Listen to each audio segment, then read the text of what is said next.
What is going on? I appreciate everybody for tuning in. Let me check. I always got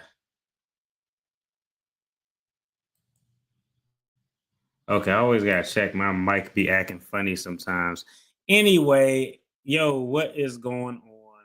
I'm Marcus, and hey, I'm known as the Debt-Free Dad. Here we do attorney reaction videos. Today we're gonna cover a few topics. I don't know. Do I want to go through all of these topics? Because I might skip some. Real talk. But okay, let's just go ahead and dive in. Our cover story is always the thumbnail, but we're gonna talk about self-defense, a husband who is arrested for shooting the accused Peeping Tom. The big legal question is, was this self-defense or is it a crime? But that's not all. We're also covering a few other stories. We have a story about a Virginia City Council member who was doused in gasoline and set on fire, which is crazy. A sheriff who's indicted on extortion charges. A Georgia man, this is kind of a throwback to a scam video. A Georgia man who committed PPP fraud and used the millions that he finessed to buy cars, homes, and abs and some abs. And we are going to talk about I don't know, I might talk about this one. A former DARE officer who got into some drama while trying to teach the kids about staying away from drugs. He got distracted. We're going to talk about it. Let's go ahead and dive into our cover story. Virginia City Council member who was set on fire. Uh, let's go ahead and jump in. Where we're learning a city councilman was doused in gasoline and lit on fire in an attack at his office. Police say the suspect walked into the office of Lee Vogler, the local media outlet where he works, confronting Vogler before covering him in gas. He then ran out of the building where the suspect ignited the fire on Vogler's body, according to police. That person is in custody and could not be reached for comment. But I want to bring in Aaron Gilchrist, who's joining us now. Just horrific details on the story. Aaron, is there any indication this may have been politically motivated? Well, Hallie, the Danville City Police Department made it. All right. One, this is absolutely crazy to. I see this. This actually happened more often than you think. I've seen stories where like guys ran up in the cell phone place and threw gasoline on their ex-girlfriend and lit them on fire. Like that's actually like a super crazy crime. One, this is probably a rural area, so I'm thinking that security in the place where he was located was kind of lax to allow this to actually happen. Two, hey, they always want to talk about, is this something that's politically motivated? Doesn't look like it. Looked like it was some beef that they had before. I don't know what it is, but for you to set somebody on fire, normally, not most times, not all the time, but typically when I see these types of stories of somebody being set on fire, it's normally like some type of relationship where the person know each other, they dated, their exes, or something like that. I don't know if that's the case here, but that's normally what you see when you see these stories of someone being doused in gasoline and lit on fire. The point to say that the suspect and the councilman know each other, they are acquaintances, and that this was an assault that was a result of a personal matter, not a political affiliation or related to his job as a member of the city council there in Danville. So let me back up a little bit here to what we know about what happened. And this is details coming from both the city police department and Mr. Vogler's boss. City council is a part-time job. His full-time boss, or colleague, I should say, was able to sort of shine some light on the details here. It was about 11:30 this morning, we understand, when someone forced his way into this small office building on Main Street in Danville, according to one of the workers there, and went directly toward Lee Vogler.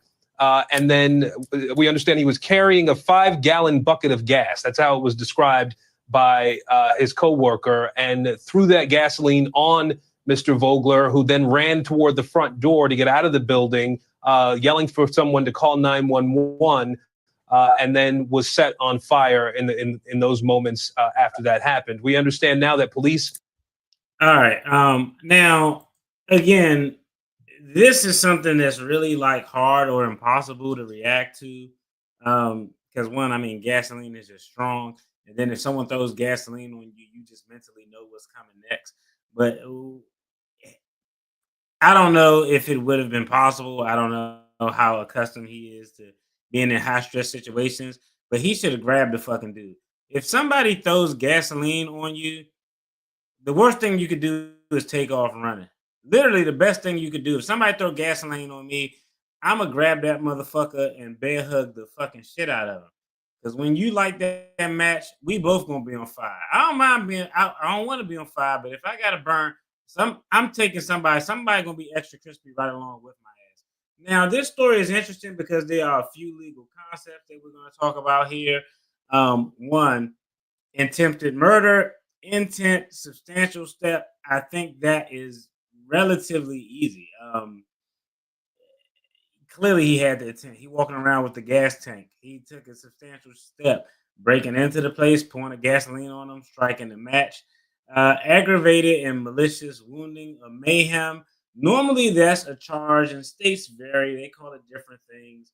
But typically, you see a charge like that where there's some type of permanent injury or disfigurement, which would qualify here. Dangerous weapon. Fire qualifies as a dangerous weapon. I know a lot of people be like, oh, well, that wasn't like it qualifies as a dangerous weapon. And we talked about this before political motivation. Again, normally these are types of, honestly, these are normally crimes of passion, is what you generally see with these types of setting people on fire offenses. So they ruled out that it was politically motivated. However, if it were politically motivated, crimes that result from political motivation could potentially trigger enhanced penalties on federal charges. So that's actually a crazy story. I don't even know if I want to. You know what?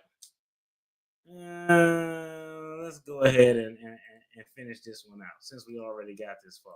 Have arrested this acquaintance, a 29-year-old. His name is Shotzi Michael Buck Hayes, and he has been charged with attempted first-degree murder as well as aggravated malicious wounding as a result of the attack earlier today. I want you to hear what one of Mr. Vogler's colleagues had to say about this incident that happened inside their office earlier today. Oh no, is that This better? type of senseless act of violence has to stop. You do not have the right as a human being to get upset with someone enough to lash out and attempt to harm them in any way, much less this way. Now, I think it's important to point out in that same social media post, we were told that Mr. Vogler was awake and talking when he was taken away by medics earlier today. The city police department said that's ridiculous. I know. I'm actually searching now for this because the struggle stream is getting real. I went back and listened to a video. I was like, what the hell? How is it sounding now? Is it going in? Is it going out? What is it doing? Do I need to just pull it and go ahead and utilize the mic on the computer here? Y'all let me know. Hopefully it's not too crazy. This story is crazy as hell. This guy's probably not going to see the light of day. He'll probably spend the rest of his life in prison, as he actually should. Let's go ahead, take a pivot to this next story. This video is actually going to be short. But this story is about a sheriff who was indicted recently on extortion charges. We got a few legal concepts. All right, thank you. I appreciate that, sis. We got a few legal concepts to discuss here. We're talking about the color of law violations, federal Hobbs Acts, state official misconduct laws, and I don't know if I want to get into the last one, so we're going to leave that one out. Let's go ahead, jump into this next video. This was actually an interesting or weird extortion plot because I don't know, the entity that he sought to extort was interesting. Let's check it out.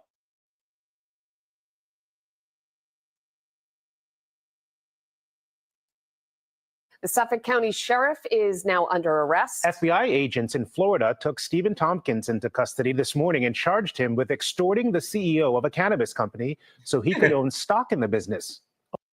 Okay, that's actually interesting because extortion of a cannabis company is probably like the first one I actually heard of a cannabis company. Is interesting though because his extortion attempt, we got to give him credit here. He was actually thinking big.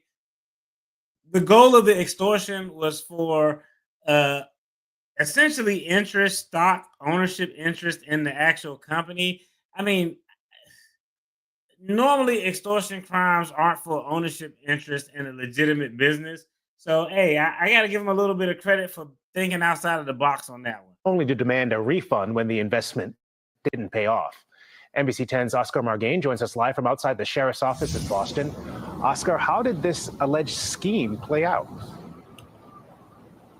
Hey, Glenn. Well, this all started with a partnership between the sheriff's office and a company named Ascend Wellness. It's a cannabis company with a store here in Boston. In fact, just a block away from here. But prosecutors are saying here that the sheriff used his influence and that partnership to try to make some money. Suffolk County Sheriff Stephen Tompkins behind bars in Florida Friday after the FBI says he extorted thousands of dollars from a national cannabis company in Boston. Prosecutors did not name the company in the indictment, but these documents show Ascend Wellness Holdings was planning a partnership with the Suffolk County Sheriff's Office back in 2019. This to meet licensing requirements with the state's Cannabis Control Commission. The idea was to hire former inmates as part of a re-entry program. When the company looked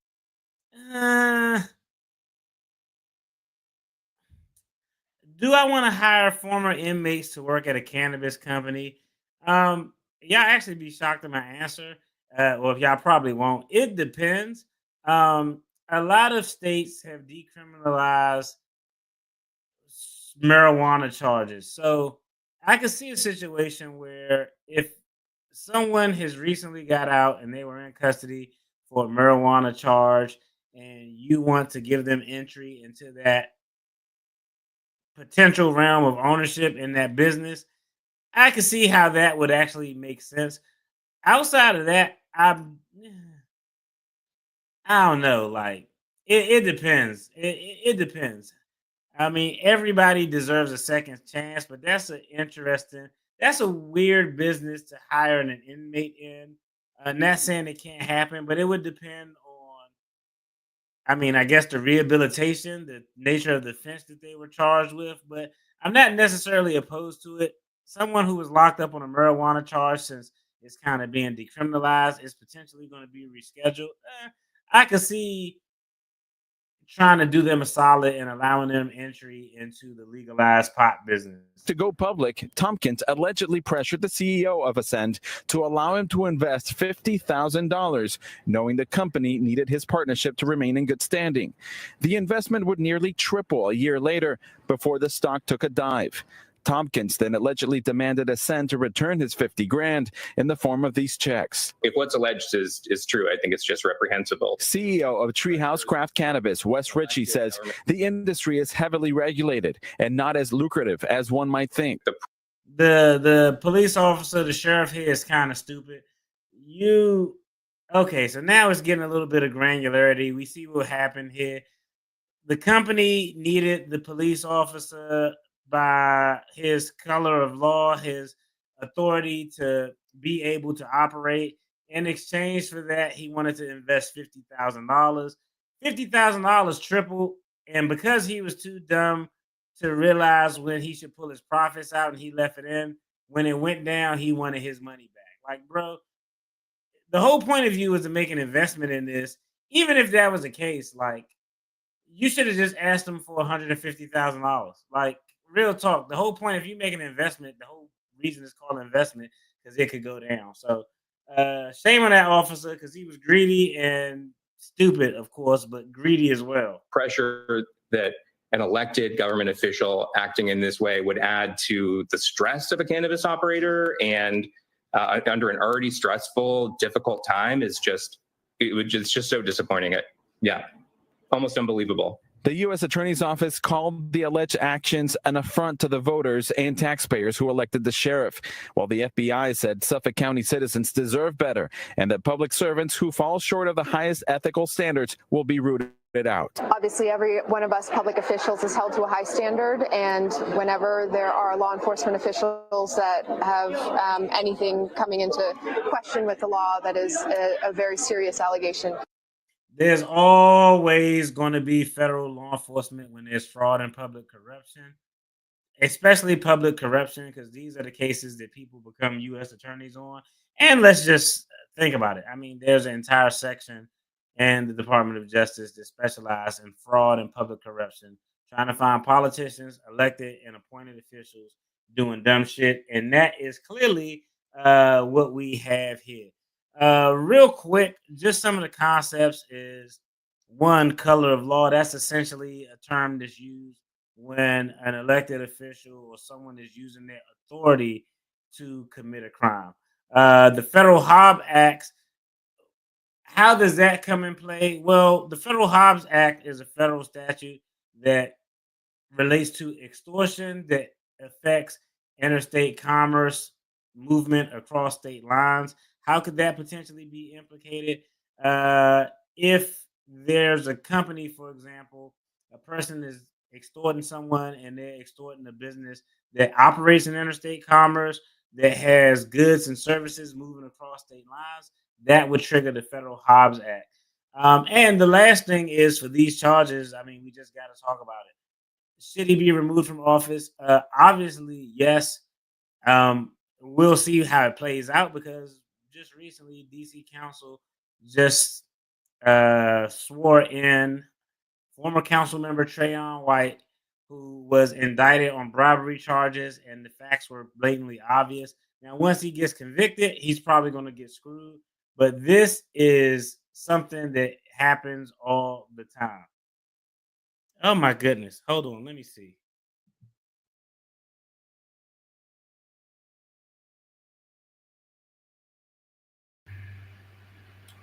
Okay, it's probably more echo, but how does it sound now? Is it, let me know, is it sounding worse or better right now? I was literally just looking because I heard the last video and I was like, yo, what the hell is going on with my mic? Let me know, is it sounding worse, better, worse? Okay, we're going to just leave and rock with it like that. And hopefully that works out. Thank you, sis. I appreciate that. But yeah, this guy's an idiot. Now, let's go ahead, pivot. We're going to go into scam, some old school PPP fraud, but it's actually kind of hilarious. Some of the items that were purchased with this, I believe it was $9 million of federal funds that were finessed out of this. In this, we're going to talk a little bit about wire fraud, mail fraud, money laundering, asset forfeiture, and restitution orders. Those are some of the legal things that issue here. Let's go ahead and jump into it. Money was intended to help small businesses, but it went to fancy cars and property. Fox 5's Denise Dillon talked to the U.S. Attorney for the Northern District of Georgia about the case. Carl Torjagbo used some of that money to buy this house. Authorities say he cheated the government out of millions of dollars so he could lead a lavish lifestyle. Torjagbo is a fraudster from Marietta. During the pandemic, Carl Torjagbo got a $9.6 million Paycheck Protection Program. This actually might have been the worst. This actually might have been one of the worst federal programs that has ever been rolled out, because it was rolled out so fast with no edits in place. I actually think there was more abuse and more harm than good that was done from the Paycheck Protection Program. Loan. On top of that, he filed fraudulent tax returns that generated a $3.4 million IRS refund. That's $13 million of money obtained from the federal government through fraud. He spent that money on this home in That's a big ass house. East Cobb, land in Northwest Georgia, a number of high-end vehicles, a down payment on a 72-foot yacht, and plastic surgery. All right, so everything so far sounds normal. You commit fraud, you finesse the PPP side of the game. In order to cover up fraud, generally you have to have some bogus tax returns. So he does that. He gets $3 million from the IRS, which is crazy. The IRS audit the hell out of people who make $40,000. But if you have a lot of money, they rarely audit you, if ever. That shouldn't have happened. But money, cars, boats, yachts, houses, all seeming normal.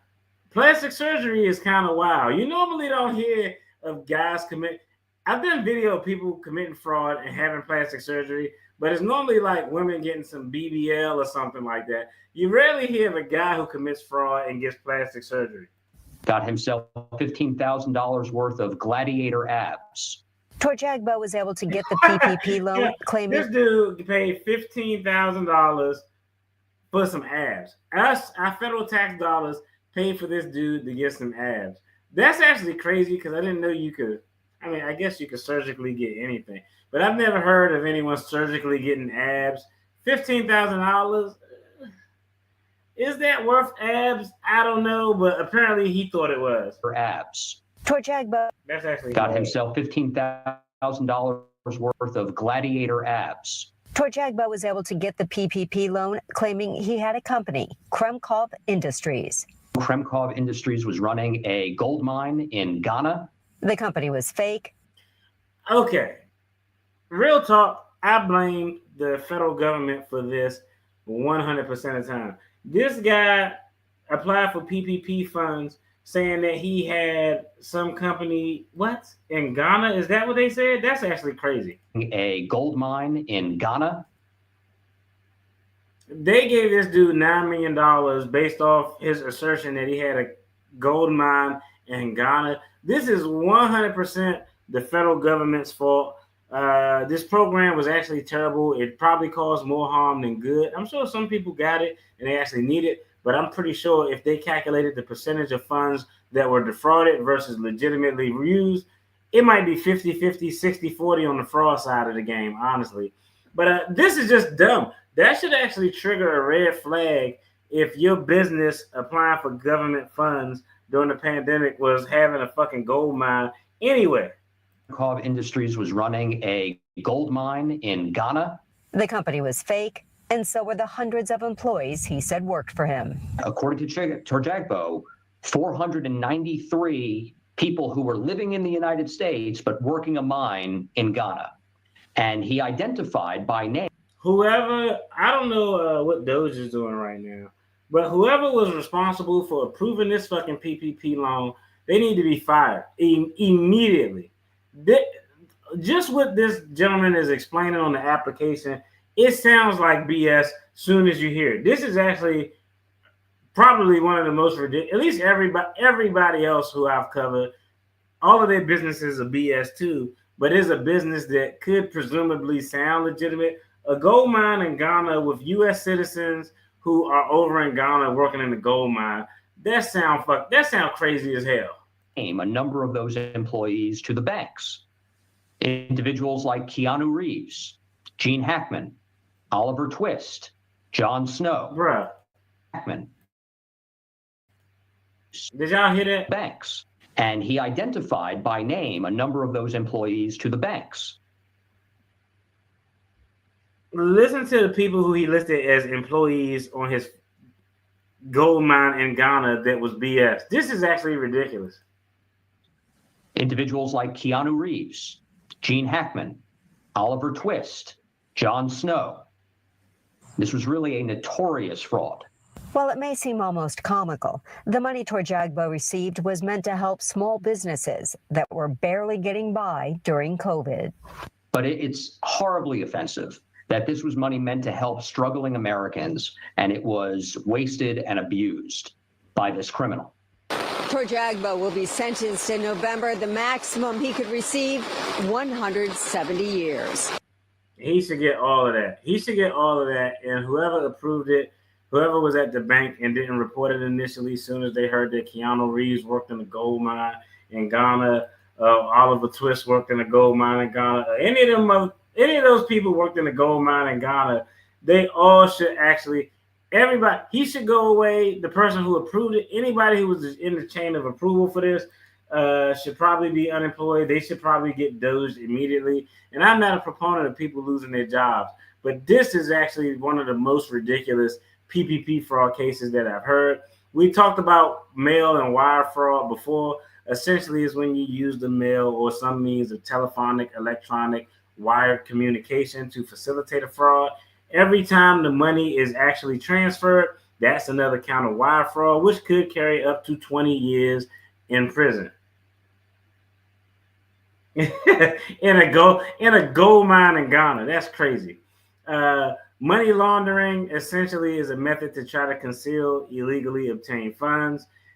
Here, of course, asset forfeiture happened. All of the assets he had, homes, cars, everything except his abs. I don't think we could get his abs back and recoup any money with his $15,000 abs.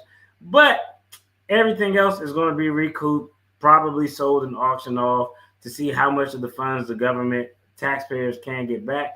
And after he's convicted, he's going to have a restitution order, which is going to be irrelevant because he's not going to have any money to pay any of this. So again, if a national emergency happens, pandemic, whatever it is, I don't know about you all, but I won't be fucking excited to rush and pass legislation that's going to try to give out funds to stave people off during these hard times without putting some edits in place. Because the PPP program was an utter colossal failure. I don't know. In prison, he might get legit real abs.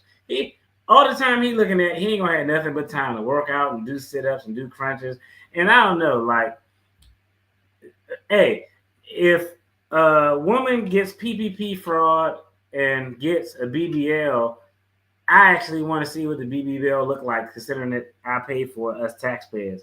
So, like, I don't know, $15,000 for some abs is kind of steep. I feel like you could probably get those on your own for a lot cheaper, but that's actually ridiculous. All right, real quick, let's go ahead, take a look at the next story that we're going to talk about. Let's go ahead and bypass that one since it's late, and let's talk about the cover story, because the cover story is the greatest story, I think, in this, hence the reason it was a cover story. This is an interesting situation where a husband shoots a peeping Tom, and he ends up arrested. Here we're going to talk about a few legal concepts. We're going to talk about self-defense laws, defense of property, defense of life, and defense of third parties, the castle doctrine versus the stand your ground doctrine, prosecutorial discretion, and burden of proof in self-defense is different in different states. We're going to talk about that. So let's go ahead, jump into it. This is the most interesting story of the night. Let's go ahead and skip the data officer. All right, let's dive in. Only on 13, an accused Peeping Tom was met with bullets after smashing the window of a home in Meyerville this morning. The family... I already like it. I already like what happened here. Peeping Tom smashed his window, met with bullets. So far, again, now how the bullets and when the bullets started to fly are going to have a bearing on if this is a legit self-defense claim or if it's an actual crime. But so far, just me, Peeping Tom, bullets, not opposed to anything that I've heard so far, but we aren't at the legality stages yet. Inside said they called police and then one of them was arrested. ABC 13's Luke Jones is live from HPD headquarters with this story, Luke. Yeah, we're told a man's in trouble for shooting the accused peeper, who we're told was armed with a butcher knife and a hammer. Now, police aren't confirming that at the moment, only telling us there's one person potentially facing charges. To that man's relatives, though, they say he shouldn't be. It's a clear-cut case of self-defense. Okay, so far, I like what I'm hearing in favor of the person who shot the Peeping Tom. Peeping Tom, broken window. Peeping Tom, according to family members, armed with a knife and with a hammer. Now, again, he shoots the Peeping Tom. We'll find out when, where, how, and why. Now, authorities, according to him, didn't say anything about the Peeping Tom being armed. But what is a legit possibility is that, hey, when you get shot, you probably are going to drop whatever weapon you thought you had. You may not have had the weapon on you. After the guy got shot, the weapon could have been removed from his hand and thrown away by the first husband who fired the shots. It looks like there's some question as to whether he had a weapon or not. But, hey, I'm giving the benefit of the doubt to the family members who say that this gentleman had a weapon. Why? Because the police didn't get there until after all of this happened. So weapon could have been tossed. You never know. But me, I don't fuck with Peeping Toms. So I'm kind of leaning towards the husband already. That's just me. I'm a little biased here. Handcuffed and limping, the man Keontae Davis says she saw peering through her bathroom window this morning at the Life at Jackson Square apartments. We're not showing his face since he hasn't yet been charged with a crime. They told the cops this guy was peering through the window. The window is broken. He's in handcuffs, but he hasn't been charged with a crime. That actually sounds crazy. Asking me, do I have a cigarette? Her brother-in-law. He's asking me. Apartments. We're not showing his face since he hasn't yet been charged with a crime. He's asking me, do I have a cigarette? Her brother-in-law scares him off, she says. You can't stare through people's windows. That's weird. But hours later, when Davis is already at work, her relatives say the man reappeared, smashing the window with a hammer. My mom was in the bathroom as he busted. She thought somebody was shooting. That's how bad. Like she said she just dropped to the ground. I have no reason not to believe him. Why the fuck would they make this story up? You could tell by the way she's telling this story that it sounds genuine. The peeping Tom was peeping. He got ran off. Then he came back to peep again, and he peeping at mom's. he peeping at mom's, and he breaks the window with a hammer. He got shot, and the husband is in custody. I don't know. And started crawling. This time, she says her brother-in-law runs outside to confront the man, who family members say was also armed with a butcher knife. And shots just went off. D.A.R.E Davis says her husband shot the vandal in the leg. Then they called police. They weren't expecting what happened next. Now, what I don't like here from a legal standpoint is, I think that was the wife that said the husband or her husband or whoever that is. I don't like the family members who are witnesses going to tell the story all over the news. That's just me. Let him tell his story. You all don't say anything because you don't know the nuances of the law, and you could potentially say something to knock his self-defense case completely out of the park where it won't be favorable for him. It won't be successful for him. So I get it. Y'all going to talk. Y'all want to help, but generally, everybody should shut up here, in my opinion. It was also armed with a butcher knife. And shots just went off. D.A.R.E Davis says her husband shot the vandal in the leg. Then they called police. They weren't expecting what happened next. Her husband arrested, she claims, and told he'll be charged with aggravated assault. I definitely don't think that he deserved that. I think he deserved self-defense because that's what I'm leaning self-defense here too, just off of what we got. Now, of course, the evidence could come out and say this is cap, but I don't think they have. I just don't see a reason for them to lie about this and make this up about this guy. The peeping Tom had a weapon trying to enter someone's home. You're asking for it. I agree with you, Bernie, 100%. The peeping Tom. I mean, y'all heard the song "Who's That Peeping in My Window?" Pow, nobody now. That song is actually great for this story. What that was. The accused peeper went to the hospital.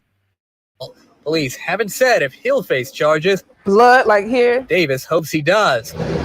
She says he's been squatting in this vacant apartment, and others tell us they've caught him peering in their windows too. Come on, cops, what are y'all doing?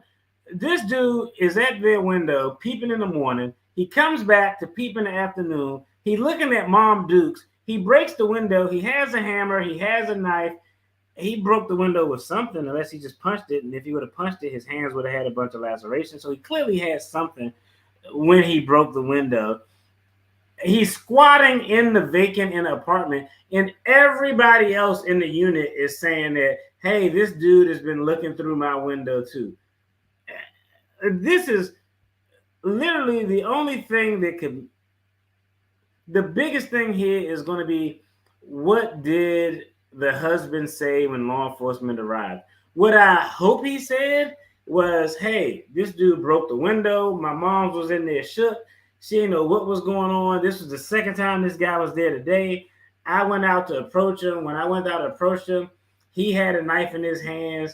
I was scared for my life. He raised that knife up. I shot him. Hey, to me, that sounds like self-defense.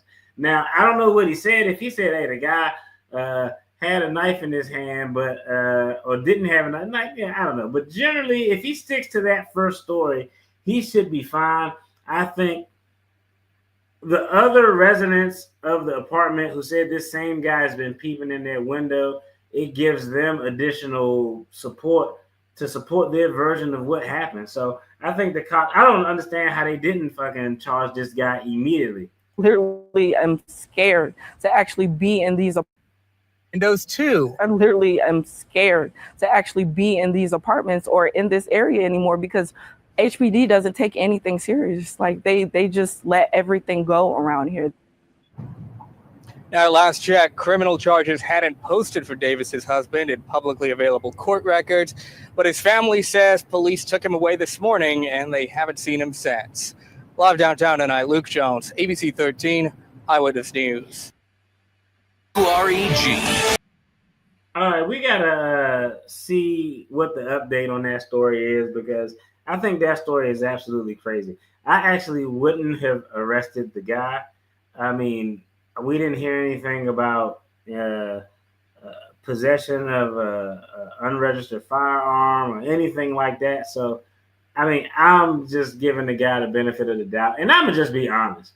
If you all are sitting on the jury and this husband is on trial for what? Assault for shooting this guy? Assault with a deadly weapon? Like, would you in your right mind say this guy is guilty? There's no way. You looking at my wife and my mom's? Come on, bro. The same. Yeah, you looking at you looking at the woman who made me and the woman who I'm with all in one day. And you armed and you broke the window. I'm assuming, why do you break the window? You didn't break the window to get a better view. It's a fucking clear window. I'm assuming if you broke the window to try to get entry into the place. I think the cops did a disservice just on their initial reaction to this. The wrong person. That guy shouldn't have been taken in custody at all. Real quick, the key legal concepts here are self-defense laws. We talk about this all the time. The main thing is, was the shooter in reasonable belief of imminent danger, severe bodily death, or harm? If he approached the guy who has already been peeping in the window, he's armed, he knows this guy's armed, this is the second time this guy has been peeping on women in his family in the 24-hour period, he approaches him, the guy has a knife, there's a legit argument. Now, one thing that's going to be interesting is, what was the proximity? Where was the husband who shot and where was the peeping Tom at? That's going to be interesting because if the guy is 30 feet away when he got shot, it could impact whether or not he was in reasonable fear of imminent bodily harm. If the guy was 10 feet away, much better argument. Even if he was 50 feet away and I'm on the jury, I'm probably giving him the benefit of the doubt.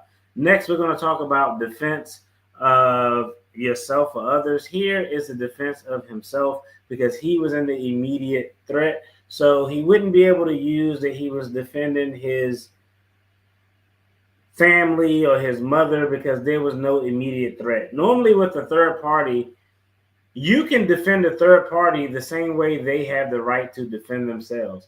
So let's say he broke into the house and he was in the house with a knife and the guy shot him. In that situation, he would be defending the third party, the mom, because mom was in reasonable fear of severe bodily harm. Therefore, he had the right to defend that third party. But here is just no defense of third party. We're looking at the actions of the husband, who's the shooter, and his belief or reasonable belief or lack thereof when he confronted the peeping Tom.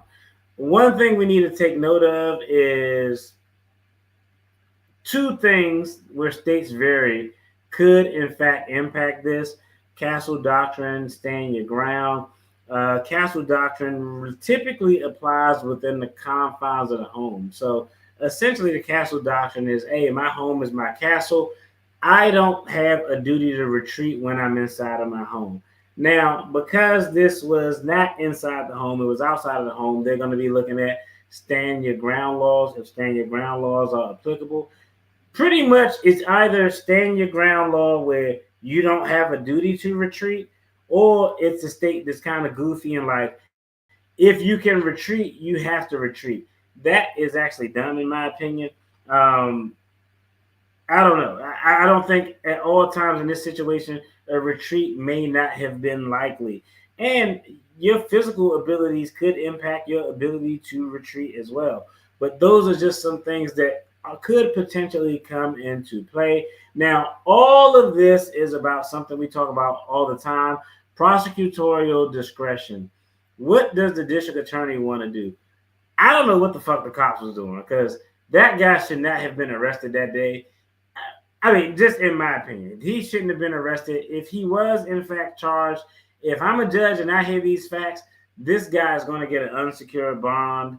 And hey, your bond is unsecured unless he got some crazy shit in his background. Even if he did, I don't think it is impactful in a bond decision. So prosecutorial discretion is going to come into play, and I'm hoping that that discretion tilts in favor of the actual husband, who I think was 100% doing self-defense. Last but not least, the burden of proof. Now, this is interesting because it varies from state to state. Some states, they ask, who must prove self-defense? And this is actually interesting because who must prove self-defense? In some states, the burden is on the government to prove that it wasn't self-defense. And in other states, the burden is on the defendant who's being charged to prove that, no, I was actually using self-defense.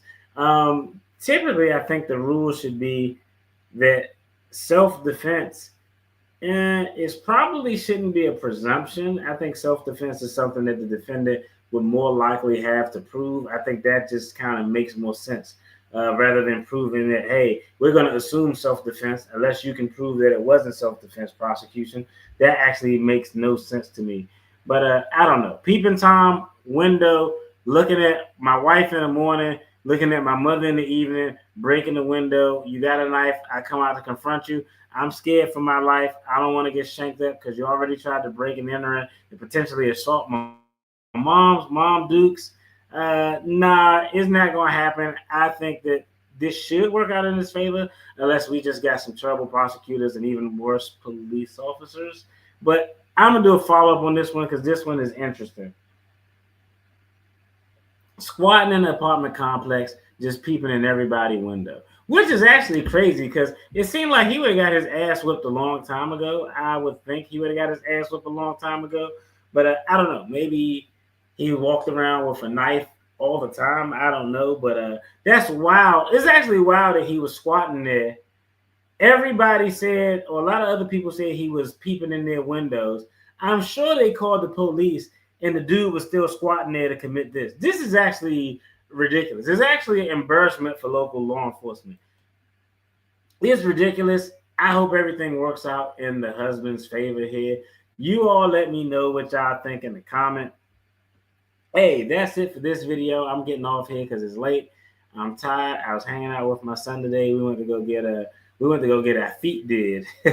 We went to go get our feet did because your boy feet was looking crusty. And he and I got a chance to hang out because he's gonna be going back to school soon, and I'm gonna miss him. But that's a whole nother story. In any event, I appreciate everybody for tuning in. Thank you for the support. Sorry about the struggle stream earlier with the mic. I'm gonna get that squared away so we won't have those issues again. I appreciate y'all for hanging in. Y'all be safe. Have a good weekend. Be blessed. Peace.